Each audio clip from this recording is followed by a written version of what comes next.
Magandang hapon po sa ating mga katits. Ay, nandito na naman po ako. Ito po ay meron tayong kagamitan po dito. Ito po. Parang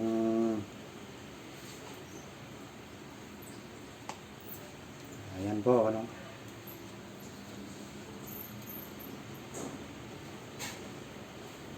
Ito po, kung malapit kayo sa akin mga kaibigan, scan po natin yung ano ninyo, prospect ninyo dyan, area. Kaya lang po, kailangan po natin ng panggasto siyempre, no? Hindi naman po tayo pwedeng lumakad na wala tayong pera. Ayan po, actually po dapat na may bayad po ang magpa-scan. Ayan po, no. Pero yung ibang mga kaibigan ko na rin pwede naman pong pag-usapan siguro yan. Ayan mga kaibigan.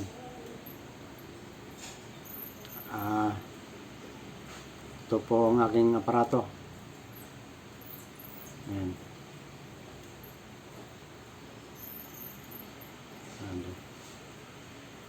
Laser po ito mga kaibigan. Scanner. 1,500 meters. Yan mga kaibigan. Yung mga buzzers. Ayan mga kaibigan. Katulad nga ng sinabi ng iba dyan, hindi tayo dito nagmamayabangan, kung hindi.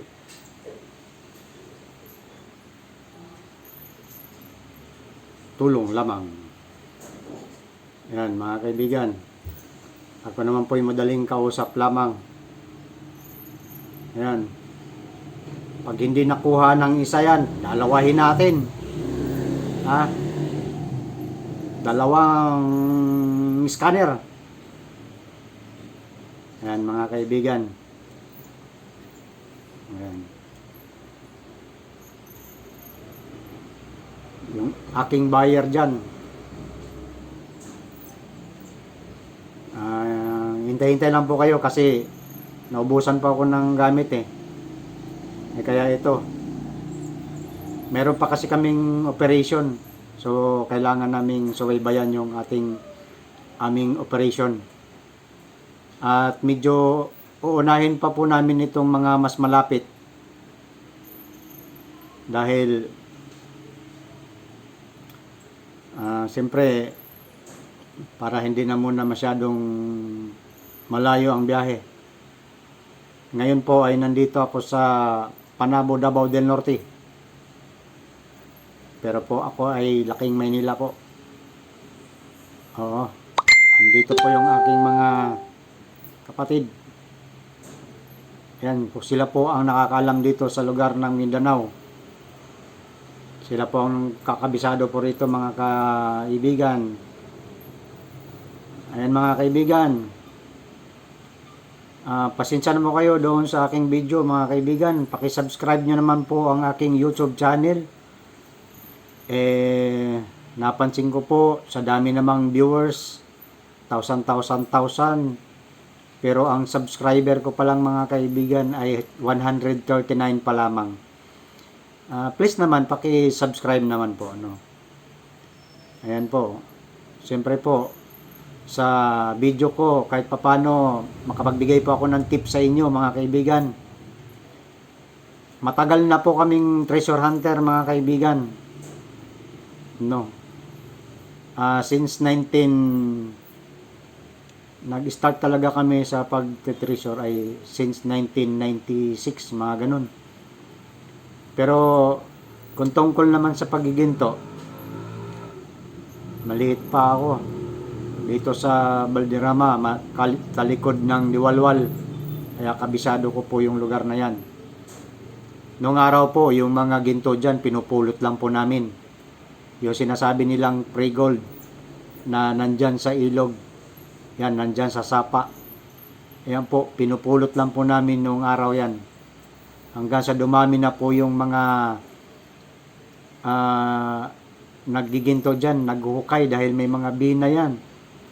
Yan, ginagamitan nila ng panahon namin nung araw hanggang nauso yung mga placer, yung sinasabi. Yung mayroong kahoy, tapos may sako, pinaplacer po doon yung mga bato. Naiwan po yung ginto doon sa may sako, tapos ipapaning na po yun. Yung buo pong mga ginto na yun, malalaki, yun. Nilalagay po namin yan sa bote, sa garapon. Nung araw, binibinta namin, mura lang eh. Maliit pa po ako noon, mga grade 2. So, hindi ko naman alam kung magkano ang bintahan. Kung magkano na ibigay sa akin ng kaibigan ko, na mas matanda sa akin, eh, yun po, siyempre bata pa po noon, masaya na po, na nakahawak ng ginto. Kumbaga po, sa tingin ko po, eh, lalo na yung iba dyan, mga may karanasan sa paggiginto, hindi lamang sa pagtitreasure. Di ba po, hindi kayo masyadong nagugulat kung kayo ay makahawak ng ginto, no? Kasi sanay na po kayo. Yung iba naman mga bagong nagtitreasure lang at hindi pa sila nakahawak ng mga ginto. So, matindi po ang mga buzzer nila na kayso piki, kayso hindi totoo, kayso scammer. Ayan po. Wag po kayong mag-isip na scammer po kasi ako po ay kahit papano nakapagbigay po ako ng advice. Nakapagbigay rin po ako ng tip doon sa mga binasa kong mga sign, mga bato. Ayan po, katulad ng sinabi ko po, kahit wala pong scanner or locator, pwede pong makakuha ng ginto. Pupulutin lang po ninyo. Yan, lalo na yung may mga third eye dyan. 3 ang mata. Ayan, kahit nakataligod, nakikita ninyo yan. O kaya 4 ang mata. 4th eye. Yan. Pinupulot na lang po ang ginto. Ayan po. Kung kayo po hindi naniniwala sa third eye, itanong nyo sa may mga third eye dyan. Sila po ang nakakalam. Yan po, pwede pong kumausap ng kaluluwa yan. Pwede pong makisuyo sa kanila. Dahil may bantay po yung sinasabing mga gold bars na yan, mga binaw ng hapon. Yung iba po, walang bantay. Pulutin na po ninyo. Kung makita nyo, kunin nyo. Yan ang mga tip ko, mga kaibigan. Oo.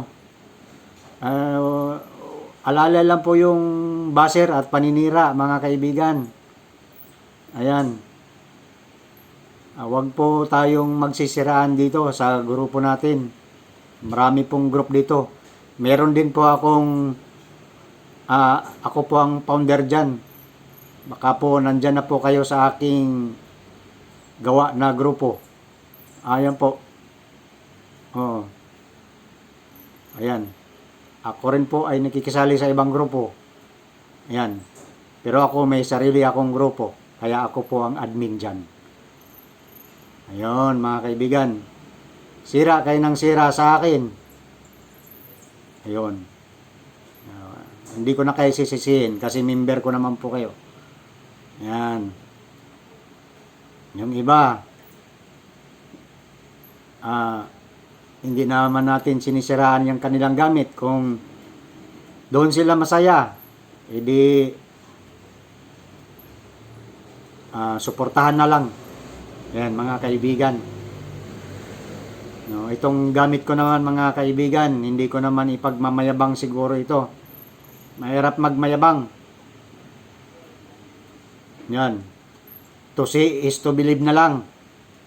Ang sabi ng iba, kailangan daw matesting ko daw ito doon sa area na positive. Marami na pong positive, mga kaibigan, pero ayaw pumayag ang may-ari na ipabidyo. Yan, sana maintindihan nyo, mga kaibigan. Kasi bawal po yun. Na malaman sa mga iba ang kanilang area. Yan, mga kaibigan.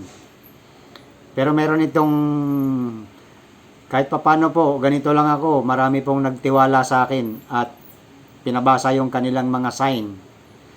Lahat ng mga sign po, hindi ko naman masasabing kaya kong basahin, pero meron din po akong konting kaalaman. Konti lang po. Yan. Mahirap sabihin ko sa inyong alam ko lahat. Hindi sa ganun. Hindi ko po alam lahat na sign. Ayan. Meaning ko. Pero, pag binasa yan ng third eye at binasa yan ng tunay na Hapon, alam po ng Hapon ang lahat na sulat dyan. Kasi ang panahon ng Hapon, mga kaibigan, ay pagbaon nila rito, ang mga sundalo ng Hapon ay hindi lamang sila Hapon, lahat. Sila po ay mayroong sundalo ng mga Pilipino at sundalo ng mga Koreano. Ayan. Sila po ang mga kumalaban sa atin. Sundalo ng Hapon, mayroon silang kasamang Koreano. Yan. Yan po. Alam naman natin na nung dumating ang mga Amerikano, ay hinabol na po sila, nagsitakbuhan. Yung ibang mga gold bars, naiwan. Yan, kaya napupulot po ng iba. Walang bantay po yun. Yung iba, napulot lang. Yung iba naman, mayroon na nakasakay na bantay, ay hindi nyo po makikita kahit nakalabas na. Depende lang po kung ibigay sa inyo, kung talagang katulad ng iba, nahukay lang ng aso, nahukay ng baboy, nahukay ng septic tank. Ayan po, swerte nyo. Ayan mga kaibigan. Ayan mga kaibigan, Ayan, kung gustong magpa-scan dyan, lalo na kung dito mas malapit sa akin. Ngayon, nasa Panabo City ako. Pupunta rin po ako dyan sa bandang Butuan. Ayan. Mayroon po isang pastor dyan na kumausap sa akin na tulungan siya. Meron din siyang area, Yan, pastor, baka mapanood mo yung video na ito. Paki-subscribe nyo lang po, mga kaibigan. Ayan, Ayan. Ito po, dinalawa ko na. Kasi merong nagkagusto doon sa gamit ko. Titingnan pa lang. Binayaran ka agad. So yung operation namin medyo na-stop. Ngayon, nandito na naman. Hindi ko na muna i-dispatch ito lahat. Magtitira ako ng isa. 10 po ang dumating sa akin ito. Galing ibang bansa po. Hindi po ito gawa ng Bulacan. Galing ibang bansa po ito. Yan. Katulad ng iba dyan. Yung iba, piki daw to. Piki. Yan, nakita nyo naman yan sa video. Di ba? Hindi, talagang tinuturo niya itong ginto. Dati, gamit namin mga kaibigan, sa experience ko sa pagtitreasure namin nung araw ay stick. Yung stick mga kaibigan, gumastos na ako nung araw ng kalahating milyon. Stick at saka yung ginagamit namin yung malapad, kaya lang hindi sa amin yun. Bawat alis namin noon, binabayaran ko po yung may-ari nung stick na yun. Lahat na alis namin, nag-iwan pa ako ng pera sa pamilya nila.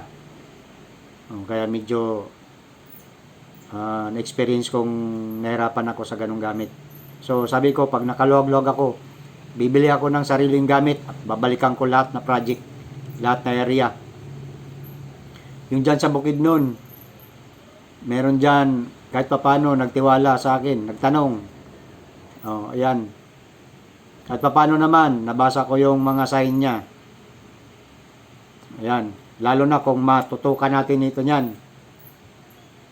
Ayan. Ito ang maghahanap dyan. Kahit nakapikit na tayo, ito na ang maghahanap. Ayan. Yung iba, nabanggit nila, kahit hati na lang daw, basta makuha. Maganda po yun. Yan. Ito namang sa akin, mga kaibigan, yung iba naman ito, 1 share sa akin, 1 share din sa gamit ko. Yan, 1 share lang ako. Yung iba naman, nais lang talaga na makakuha. Yung taga Isabela, yan, nakausap ko. Para hindi kayo mag-doubt, tinawagan ko. Tinigay niya number, nag-usap kami, yun. Kahit papano, thank you sa yung pagtitiwala sa akin. Yung iba dyan, yung taga Bansalan, yan, taga Katiil, yun pala, yung may taga Laguna dyan, yung mayroong dyan, boss, yung mayroong tunnel dyan. Ayun, yung nakita ko sa paningin ko lang. Meron kasing tunnel dyan. Tapos may tubig sa baba. Ayan, may tubig. Meron pong marker dyan, yung troso, kahoy, na papunta doon sa tunnel. Yang kahoy na yan ay dyan dumadaan yung mga Hapon. Papunta dyan sa tunnel na yan. Kumbaga ginawa nilang tulay. Pero yung kahoy na yan is marker na rin yan. Ayan. Kasi yung kahoy na yan matagal mabulok. Ayan, dyan sila dumadaan. Yung kahoy na yan. O kahit hindi ko pa napuntahan yan, pero nababasa ko yan. Kahit papano. Yan. O yung tunnel dyan, yung bunganga ng tunnel, nakasarado yan. Ayan. Katulad nung nabasa ko. Ayan ha. Meron dyan nakalagay na 3 drum. May diamond, coins, gold bars. Yung gold bars nakalagay dyan sa bato. Yung meron pa isang gold bars nakalagay lamang dyan sa ilalim ng kahoy. Yan. Pero hindi basta-bastang mahanap. Pati yung layo, nabasa ko rin. Ayan. From the site, sa sign, 19 meters, 20 meters at papunta roon sa kuweba. 20 meters pa yung layo. Ayan. Pero ingat lang po kasi may bomba po yan. Nakalagay po dyan, danger, explosive. Ayan, di ba? May pangpasabog. Katulad dito sa Panabo ngayon. Merong isang opisyalis dito na humingi ng tulong sa amin. Pero sa linggo pa balikan. May nakita silang kable. Ngayon pinuntahan nila yung dulo ng kable. Yan po, mag-ingat po kayo. Pag dulo ng kable po, may mga kable, may mga wire. Ibig po sabihin niya may bomba na nakalagay dyan. Pag nahila ninyo yan, puputok yan. Pag napalo ninyo yung dulo ng bomba, sasabog yan. Yun po yung pupuntahan pa rin namin ngayon. Itong sa linggo pa.